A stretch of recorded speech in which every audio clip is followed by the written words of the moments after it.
Have you ever been bullied? Yes, it happened when I was a kid. It happened in 12th grade. I would get ridiculed. Actually, I was too old to get bullied, but it can happen. I had the neck tic. It was different at that time, a little different, but I was doing it. Then my friends started laughing and stuff.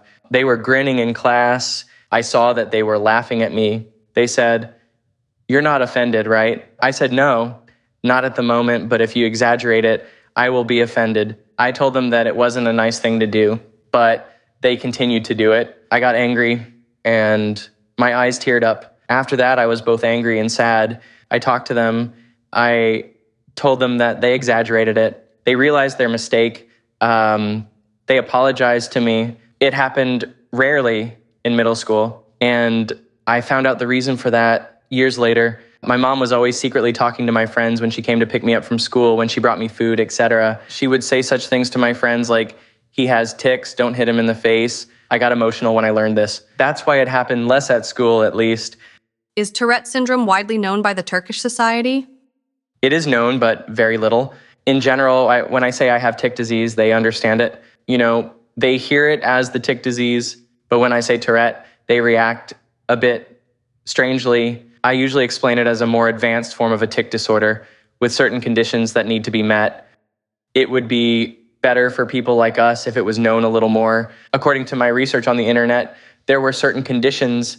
For example, it had to start before the age of 18, last for more than a year, and involve both vocal and motor tics. If these are present, it is referred to as Tourette Syndrome. Not every tic is Tourette Syndrome, but when I met these conditions, I was diagnosed. What kind of tics do you have? I have a lot of these. One ends and one begins.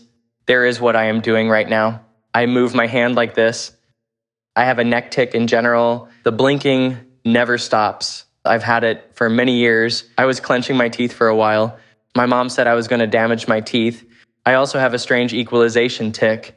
When I do my leg like this, I do it with my left hand. When I am touched here, I want to be touched here too. My friends would tease me. They would touch here, but not here. I would tell them to stop doing it. Then we would eventually make peace. Or at one point, I was doing my hand like this with my finger, and my fingernail was sore. I was also stomping my feet. These are the ones I can think of right now. Do you have more severe attacks when you are not on medication? Yes, I have more severe attacks. I mean, some medications, for example, were not effective at all. The one I am taking now works better, but the previous one was almost ineffective. For example, I had dropped to 58 kilograms.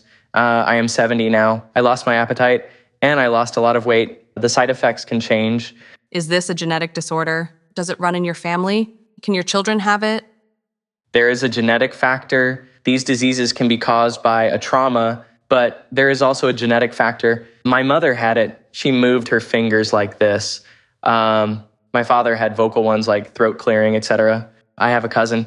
My cousin also has some small tics. In general, I have the most. Are you embarrassed? I am a little embarrassed, yes, because in the end I look weird. Mine is not at an extremely advanced level. If it goes further, I may be even more embarrassed. There are stranger forms of these attacks, but I still feel embarrassed, yes. In which situations are your attacks triggered? It can happen more in stressful situations, but in general, let's say it's always there. It happens when I sit. It can also happen when I play video games on my computer, but in general, I realize that it happens more in stressful moments, for example, when I'm going to take an exam, but it is always there. There's nothing specific that triggers it. Was there a situation where you withdrew yourself because of your tics? It hasn't happened so far. If it's a very important event, a job interview or something, maybe, but I don't think so. Still, I don't think it would be that much of an obstacle. I mean, it hasn't happened yet, and I don't think it will happen. When did your tics first start? My tics first started when I was 9, 10 years old. They were not severe then. We had never been to a doctor. I was just blinking every now and then. I was moving my hands and stuff. Then, after 2-3 years, I started going to doctors and psychiatrists. I've been going ever since. So, is there a possibility of this decreasing with early diagnosis? I mean, it can be solved earlier with medication before it becomes more severe. But we went 2-3 years later. We ignored it because it was not severe then. I know it is more useful to go earlier. You mentioned that it can be milder in early diagnosis, but can these symptoms and attacks increase over time? Yes, there can be fluctuations. Sometimes they can increase gradually over time. That is also a possibility. Or in some periods, they are more frequent. For example, I remember in the past, I was taking medication, but not in summer. The doctor said I didn't need it. There was no school stress, nothing. I was having fun at the summer house, but it increased in winter because of school stress, classes, exams. Do people ever look at you strangely? Yeah, it happens sometimes. Like when I'm around strangers, for example, on the bus or waiting in line at the hospital, I might have an episode and there are usually older people around, like aunties or uncles. They look at me strangely. Then I try to hold myself back. Then I get even more stiff. If I try to hold it in, it's one thing, but if I let it out and do it, then people look at me strangely and that feels even more awkward. How were you diagnosed with Tourette Syndrome? As I said at the beginning, not every tic is Tourette Syndrome. I have normal tics. I came across Tourette Syndrome while researching on the internet. I think it was first diagnosed in the 1980s. I said, I actually have all these things. They say, I asked my parents, do I have this? They said I didn't have it. Then, I don't know when, months later or years later, a doctor told me that I had Tourette Syndrome. At that time, I had already diagnosed myself. It happened like that by researching on the internet. Generally, this disease occurs in childhood, during or before puberty. It usually lasts until the age of 17, 18. It ends after puberty, or some of them are permanent. I'm 21 now. I think it will be permanent for me. There's still a chance it might go away, but I don't think so. I feel like I'm going to live like this. This equalization tic is really frustrating. It feels like it's going to go on forever. I touch with the left. I also touch with the right. I also do it the other way around in my head. First I touch left, then right, then left, then right, and then left. This repeats itself sometimes. At some point, you get that satisfaction. I stop at that point, but sometimes it can last for minutes. How does Tourette Syndrome affect your overall quality of life on a daily basis? For example, there are situations where it challenges me in face-to-face or online exams, for instance. I lose time in the exam. I get distracted. Once I had a traffic accident, nothing happened to me though. I was driving slowly at 20, 30 speed. I had this neck attack.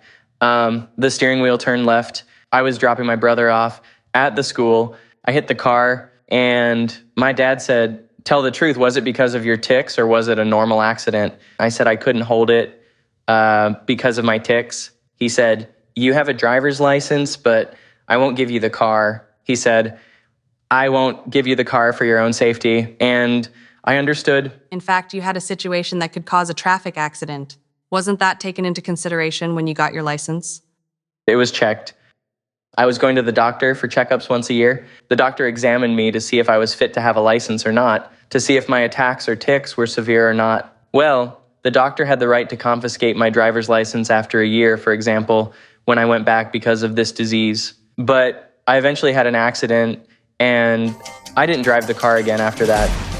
In this episode of Can't Ask, our guest was Aaron Kublai. Please don't forget to turn on your notifications to be informed about our new videos.